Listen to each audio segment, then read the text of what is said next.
Hello and welcome back to the Leinster Listen. I'm your host Mick Lennon and this is episode 37, the preview of Leinster versus Scarlets in round 14 of the URC. The topics we'll discuss today are the URC Game Predictions, the details of our game, the team lineups, score and man and match prediction, then a discussion point on our next URC Games. Okay folks, just want to start this episode off after watching a very valiant effort from the soccer team there this evening over in Prague. Commiserations to the team. As I said, a complete valiant effort. They really put themselves out in the line. And just unfortunate didn't get the win at the end of the day. But they should be very proud of their performance and keep the heads up there. Very unfortunate, but we're all proud of them and they deserve all of our respect.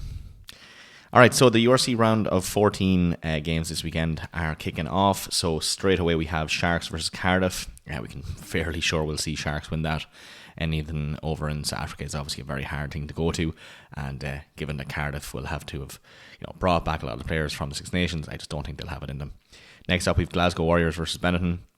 Yeah, look, we've seen what Glasgow are able to do, especially when you're down to 13 men. But yeah, Benetton, I don't think they'll grab it, especially not in Scottstown Stadium, with Glasgow having the home advantage there. So I'd say Glasgow will pull the win there. Next up, we have Leinster versus Scarlets. Yeah, you know right well I'm going to say definitely Leinster. Next up, we have Bulls versus Munster, and yeah, look, you have to probably say Bulls again. In South Africa, Munster African whitewashed there. Very, very poor performance last time out in South Africa, so something's going wrong with them. So yeah, I'd say Bulls are going to continue that onslaught to Munster there again. Connacht versus Ospreys. Yeah, look, I think Connacht will have that. If they show the same performance they did against Ulster, they have it in the bag. It was a fantastic game. They definitely deserve it. So let's hope they can get that in the bag as well. Next up, we have Lions versus Dragons. Yeah, this one, a bit strange there. I'd probably put it a little bit closer, considering it's in South Africa. Lions are obviously going to be tipped for that, so I will say them, but it might be a closer game than we think. Stormers versus Edinburgh. Yeah, Stormers all day, every day. Edinburgh just having a really poor league this year, really not getting running. So yeah, we can definitely see Stormers storming away with that one. And then last but not least, we have Zebre versus Ulster. And by right, Ulster should win this. They should have a lot of the men back from the Six Nations, and Zebre aren't looking very good this year. But look, you never know. Ulster seem to tend to bottle things at the moment, so let's see what happens there. Details of our game. Yeah, look, it's in the Aviva Stadium. It is at 7:45 tomorrow, Friday. And weather is looking great. It's around 11 degrees Celsius, only about 20% chance of rain. So mild, dry, but look, bring your scarves, lads. You know right well, it's the Aviva. It might feel a little bit chilly with the wind. Referee there is Amy Barrett-Terran, South African referee there, 14th URC League game at referee. Born in Cape Town, grew up in Durban, and I have no real recollection of her refereeing any of us from this point on. So look, I'm hoping for a good ref game. That's all you can really ask for, really, isn't it? So, but yeah, where you can watch it at the Aviva if you're lucky. If not, Premier Sports 1 or URC TV. It is not on any domestic channels once again, unfortunately. Also, you might have noticed that sometimes the URC TV, if you're in the Republic of Ireland, they have opted to only allow us to watch to allow us to watch all but one game every week, and for some reason that's always the Leinster game. So look, you might only be able to watch that in Premier Sports 1. So look, yeah, or maybe on the odd thing online you might find a nice link somewhere, but I'm not endorsing that. So hopefully you can see at the Aviva and that'll be more crack. Okay folks, Leinster lineup, let's go straight into the backs.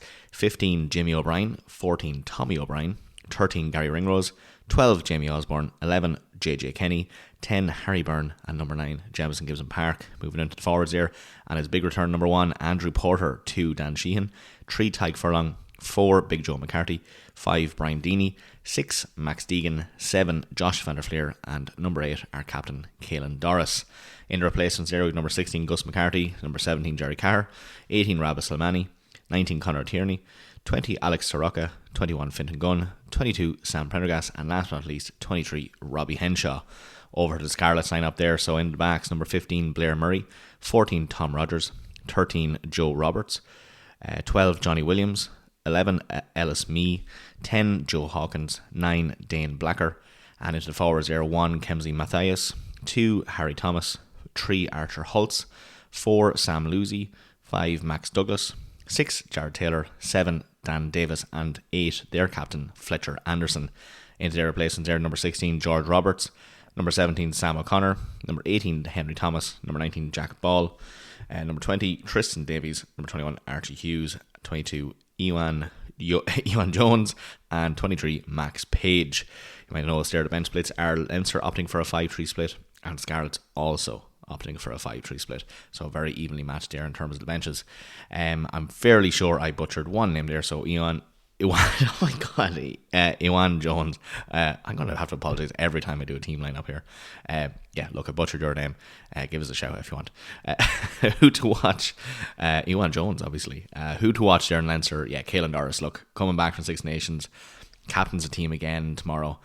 Completely central. You know, he played an absolute blinder Six Nations, so it's also his 100 cap. So that is fantastic. Massive milestone for him and worth calling out there. Look, he's going to set the tone for us. We need a win. Jesus Christ, we need a win after last week. My God. Dan Sheehan there. Yeah, look, back again from Six Nations. Fantastic. Lethal on the back of those mauls. You know well he's going to get a try for himself. And, you know, the lineouts are going to have to be perfect for Scarlets to make any movement there. And last but not least, Harry Byrne. Look, I stand Harry Byrne. If you have listened to me throughout, you know it well. I want Harry Byrne out on the pitch at 10. So great that he gets a chance to start ahead of Prendergast. Obviously, Prendergast being on the bench there, we have a backup. But look, he'll be managing the team. You know it well. He'll be managing that Leinster pack. He's well able to give his opinion around. His kicking game is good. His decision making is very good. He'll have a big performance. Well, I hope he has a big performance. And if he does, it's going to really stake his claim coming into the Champions Cup upcoming as well. Going over there to Scarlets, who to watch out for there. Joe Hawkins, yeah, look. I think he moved. Did he move from 12? Let me just double check that. Joe Hawkins. Yeah, he did. Yeah. That's interesting. Yeah, so he's actually moved from 12, I think is his normal position, to 10. So that's an interesting one. I suppose I think it's Costello.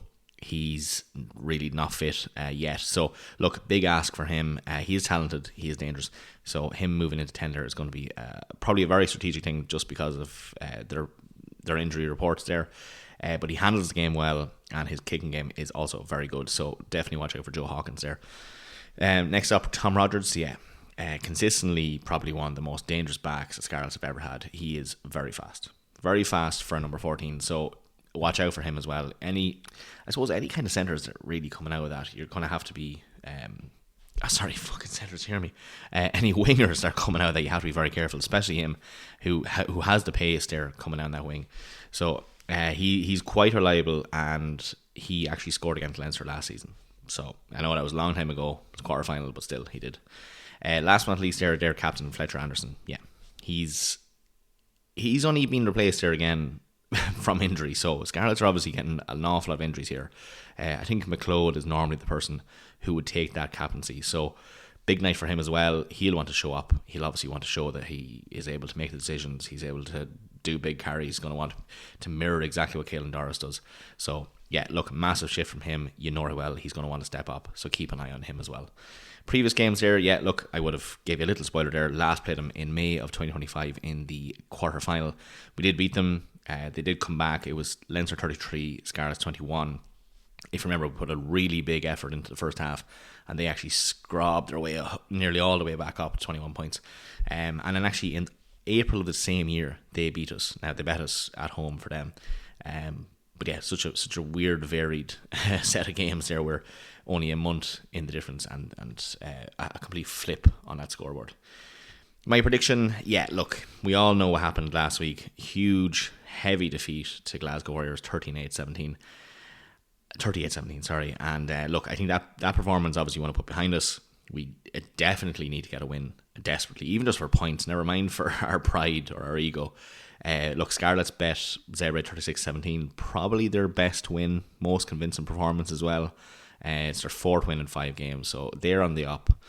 We need to beat them. We need to beat them with a bonus point. We need to not let them get a losers bonus point as well. The bookies have us at 10-11 on with a minus 26 handicap. So look, realistically, we need to just win this game and just be completely dominant. We're 4th in the table with 41 points. We're 9 points behind Glasgow Warriors. We need to cop on, lads.